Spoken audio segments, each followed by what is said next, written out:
She broke up with me saying we would always be friends. I answered, absolutely. A few weeks later, she discovered that friendship did not include paying her rent, giving her emotional support, or fixing her car. This was especially true once I started seeing her roommate.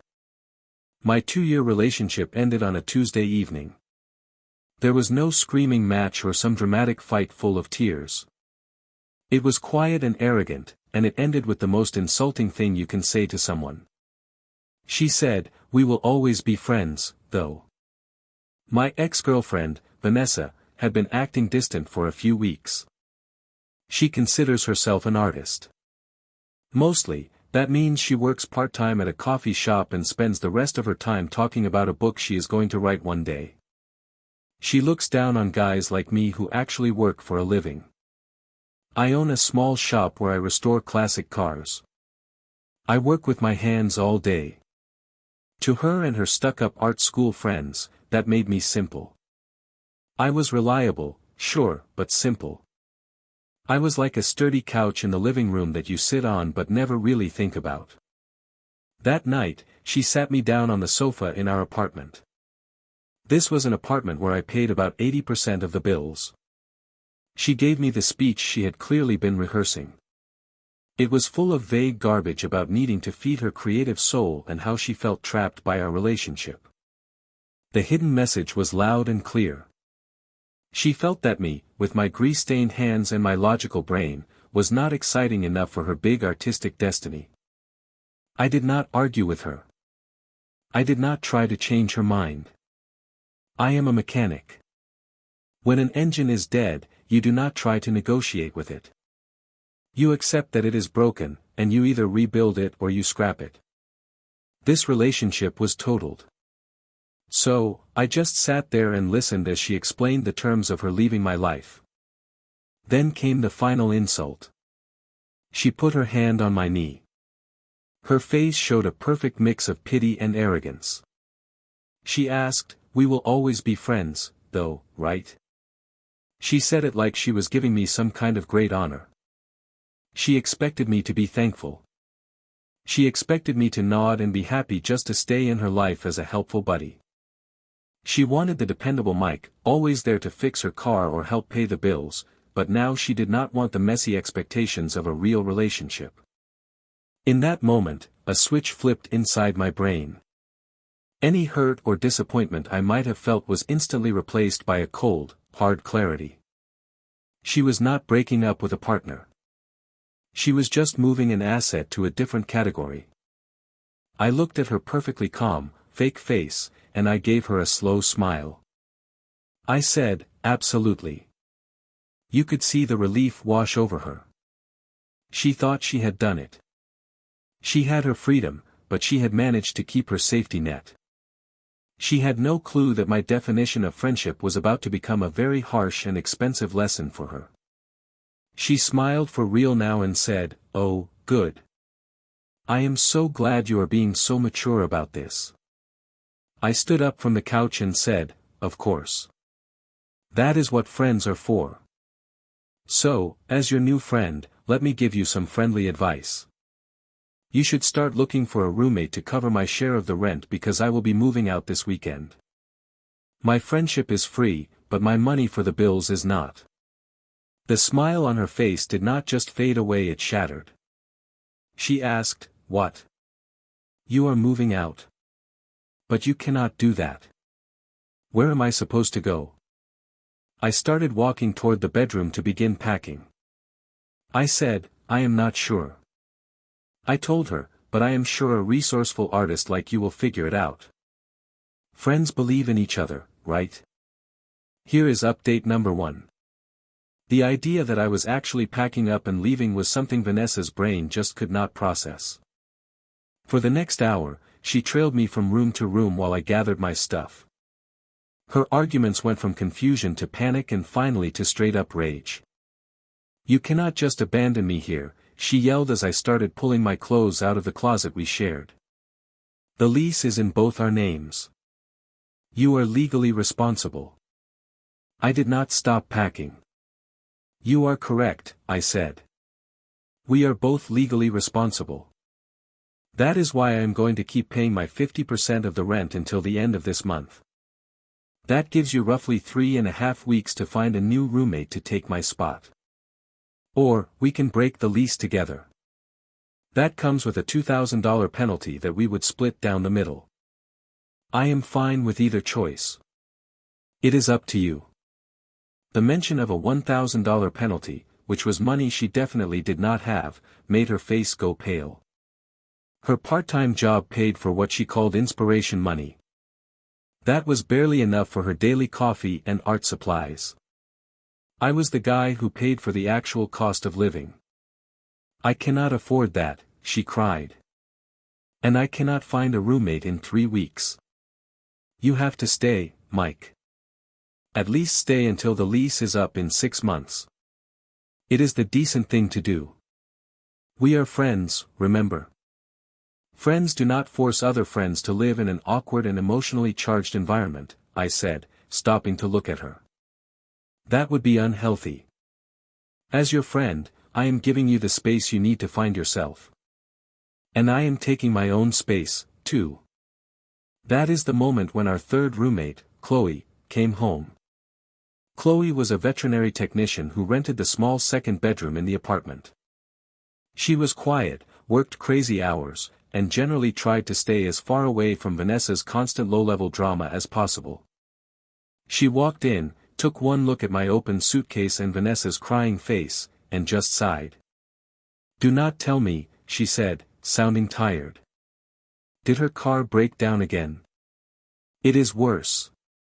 Vanessa wailed, turning to her for support. He is leaving me. He is moving out. Chloe's eyes met mine over Vanessa's head. I just gave a small, tired shrug. We broke up, I explained. I am getting my things. I am paid up through the end of the month. After that, you will have a new roommate. Chloe's face was unreadable, but she gave a slow, deliberate nod. Okay, she said. Then, without saying another word, she went into her room and shut the door. She was a professional at minding her own business. Vanessa had lost her ally, so she spent the rest of the weekend trying every manipulation trick she knew. She cried. She talked about our first date. She accused me of being a cold, heartless monster. I did not bite. I just kept packing. My responses were always filtered through the new, annoying lens of our friendship. You are really just going to throw away 2 years of memories? She would cry. As your friend, I think it is important to focus on the future, not the past, I would reply, keeping my voice calm and detached. The first real test of our new dynamic happened the next week. I had moved my stuff into a small temporary apartment and was setting up my new life. I got a call from her on a Tuesday night. Mike, thank God you answered, she whispered frantically. The power just went out and the internet is down. You have to come over here and fix it.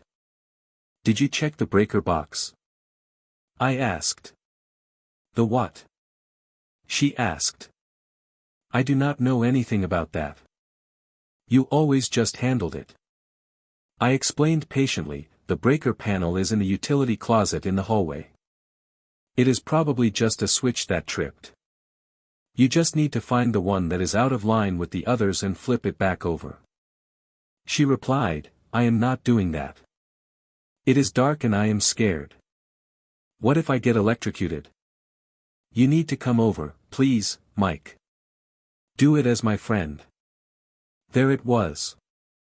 She played the friendship card. I took a deep breath. I said, Vanessa, as your friend, I am concerned for your safety, but I am currently 2 towns away. It would take me an hour to get there. The fastest solution is for you to call the emergency maintenance number for the apartment building. That is what that number is for. They have someone on call 24/7.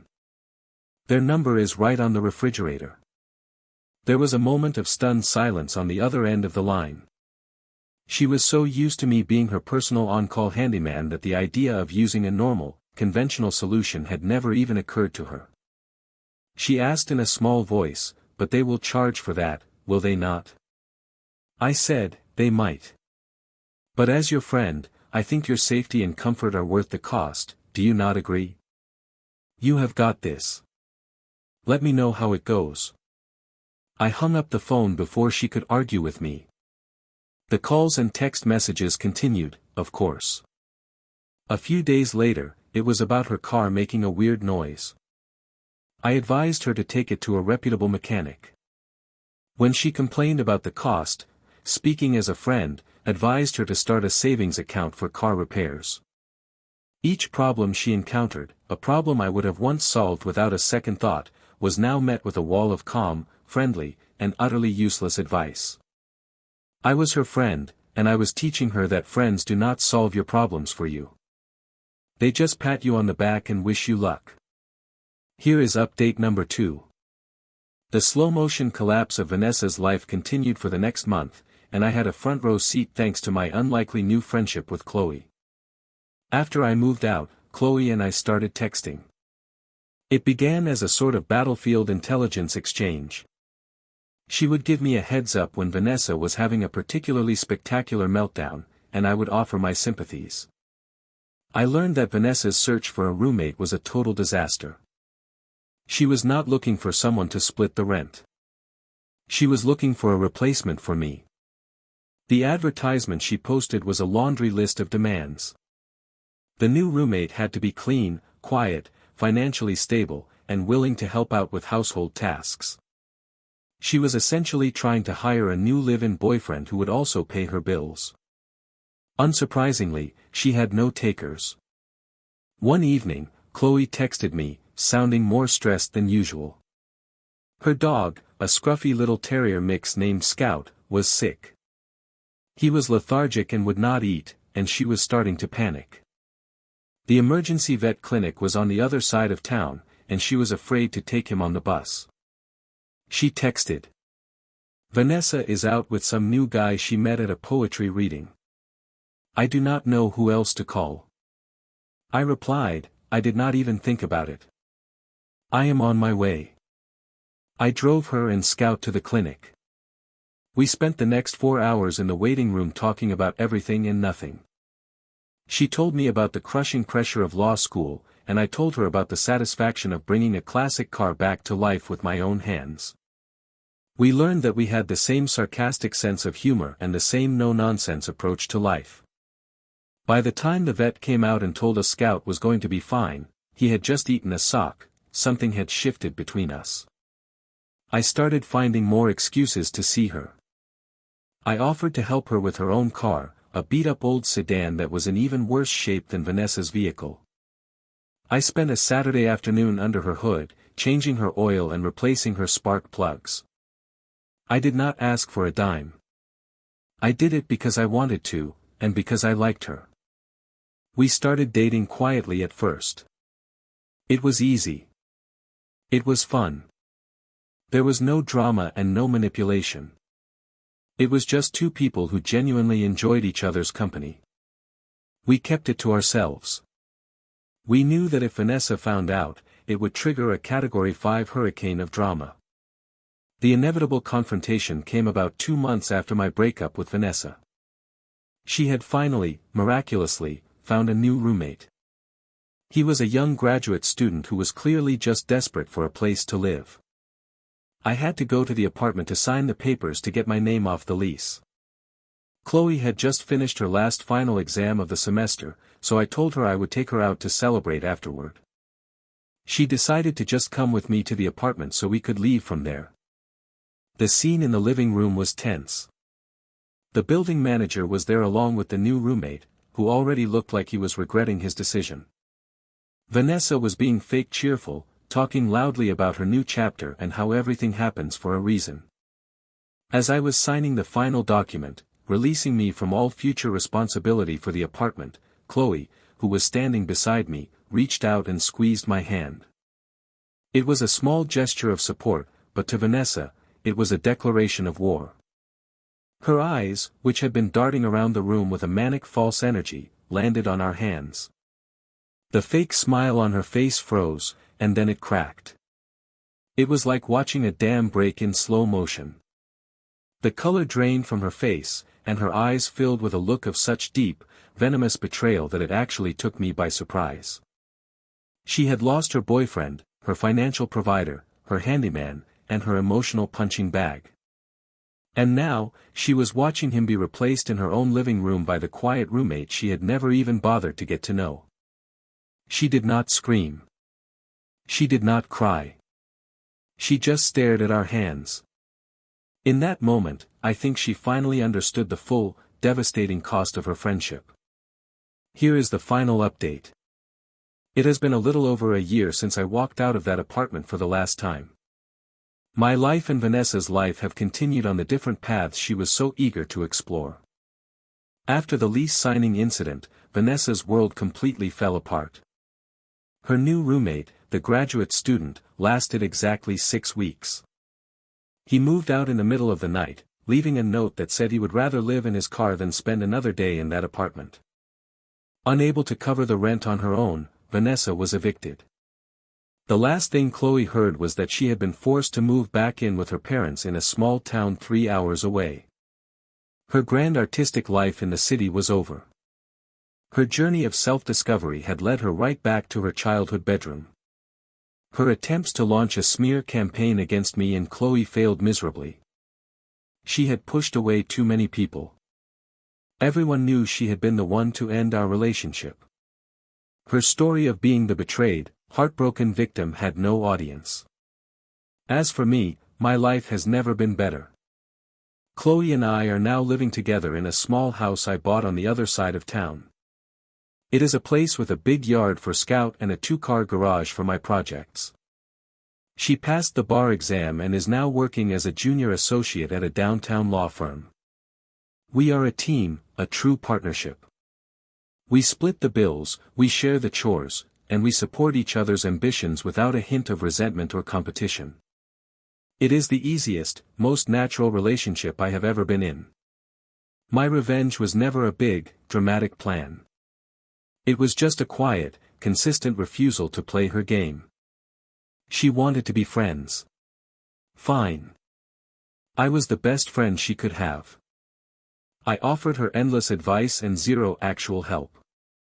I simply enforced the new boundary she had created, and I let her experience the full, unfiltered consequences of her own choices.